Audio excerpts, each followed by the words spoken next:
Kasaragod ആര്യക്കാടിയിൽ toll പിരിവിന് പിന്നാലെ Karnataka RTC ഇപ്പോൾ നിരക്ക് വർദ്ധിപ്പിച്ചിരിക്കുകയാണ്. ഇത് കാസർഗോഡുകാരെ സംബന്ധിച്ചിടത്തോളം ഇരട്ടി സാമ്പത്തിക പ്രഹരമാണ് നൽകുന്നത്. ഇപ്പോൾ നമ്മളോടൊപ്പം ചേരുന്നത് സമരസമിതി പ്രവർത്തകരാണ്. എന്താണ് ഇത്തരത്തിലൊരു തീരുമാനത്തിലേക്ക് അവർ കടക്കാനുള്ള കാര്യം?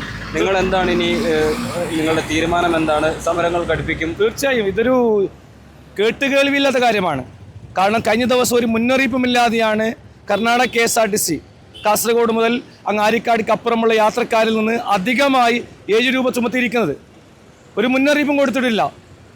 25 രൂപ ടിക്കറ്റ് നിരക്കുണ്ടായിരുന്ന പ്രദേശത്തേക്ക് 7 രൂപ ടോൾ ചാർജ് ഈടാക്കി 32 രൂപയാണ് ഓരോ യാത്രക്കാരനും വാങ്ങുന്നത്. ഇത് കേട്ടുകേൾവിയുള്ള കാര്യമാണ്. കാരണം സർവീസ് റോഡിൽ മാത്രം യാത്ര ചെയ്യുന്ന ഈ ബസ്സുകൾക്ക് എന്തിനാണ് ടോൾ? ഒരാവശ്യവുമില്ല. ഇത് അനീതിയാണ്. ഇത് കാസർഗോഡ് പിറന്നുപോയി എന്ന ഒറ്റ കാരണം കൊണ്ട് ഈ ജനതയെ ദ്രോഹിക്കുന്ന ഈ നിലപാട് ഒരിക്കലും അംഗീകരിക്കാനാവില്ല. ഇതുമായി ബന്ധപ്പെട്ട് കർണാടകയുടെ ബന്ധപ്പെട്ട അധികാരികൾക്ക്, അവിടുത്തെ ഗതാഗത മന്ത്രി ഉൾപ്പെടെയുള്ള ആളുകൾക്ക് നിവേദനം നൽകി കഴിഞ്ഞു. കാരണം കാസർഗോഡ് കർണാടക KSRTC ഉപേക്ഷിക്കാൻ പറ്റില്ല. കാരണം ഇവിടെ 50-50 എന്ന നിലക്കാണ്.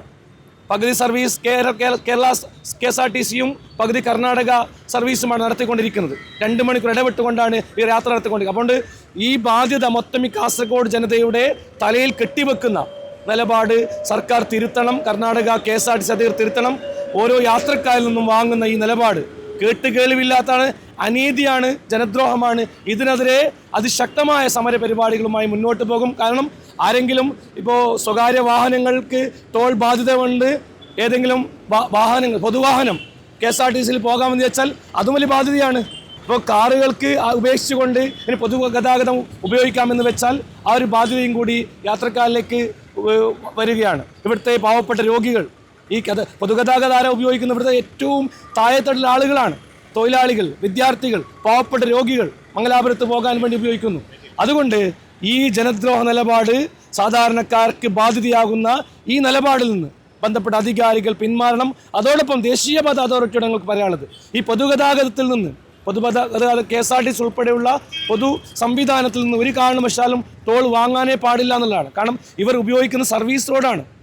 സർവീസ് റോഡ് മാത്രം ഉപയോഗിച്ച് കയറുന്ന ഈ വാഹനങ്ങൾക്ക് എന്തിനാണ് സർക്കാരിലേക്ക് ടോൾ എടുക്കേണ്ടത്? അതും തെറ്റാണ്. അതുകൊണ്ട് ബന്ധപ്പെട്ട അധികാരികൾ ഈ നിലപാടിൽ നിന്ന് പിന്മാറണം. ഇല്ലെങ്കിൽ കാസർഗോഡ് ഏറ്റവും വലിയ ജനകീയ പ്രക്ഷോഭത്തിനായിരിക്കും നേതൃത്വം കൊടുക്കുന്നത്. ഇവിടുത്തെ യാത്രക്കാരെ സംഘടിപ്പിച്ചുകൊണ്ട്, ബസ് യാത്രക്കാരെ സംഘടിപ്പിച്ചുകൊണ്ട് അതിശക്തമായ രൂപത്തിൽ ജനകീയ പ്രക്ഷോഭത്തിന് ഞങ്ങൾ തയ്യാറാവുക തന്നെ ചെയ്യും. ഇരട്ടി പ്രഹരമാണ് നിലവിൽ RTCയുടെ നിരക്ക് വർധനവ് മൂലം കാസർഗോഡുകാർ അനുഭവിക്കേണ്ടി വരിക. ദിനം പ്രതി വിദ്യാഭ്യാസം, ആരോഗ്യപരമായ കാര്യങ്ങൾ, അതുപോലെ തന്നെ കച്ചവടം, ബിസിനസ് സംബന്ധമായ ആവശ്യങ്ങൾക്ക് വേണ്ടി കാസർഗോഡുകാർ മംഗലാപുരത്തെ സ്ഥിരം ആശ്രയിക്കാറുണ്ട്.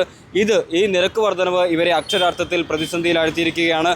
ദേശീയപാത അതോറിറ്റിയും അതുപോലെ തന്നെ കർണാടക RTCയും ഈ വിഷയത്തിൽ അർഹമായ ന്യായമായ ഒരു പരിഗണന ഈ കാസർഗോട്ടുകാർക്ക് നൽകണമെന്നാണ് ഈ വിഷയത്തിൽ വ്യക്തമാക്കാനുള്ളത്.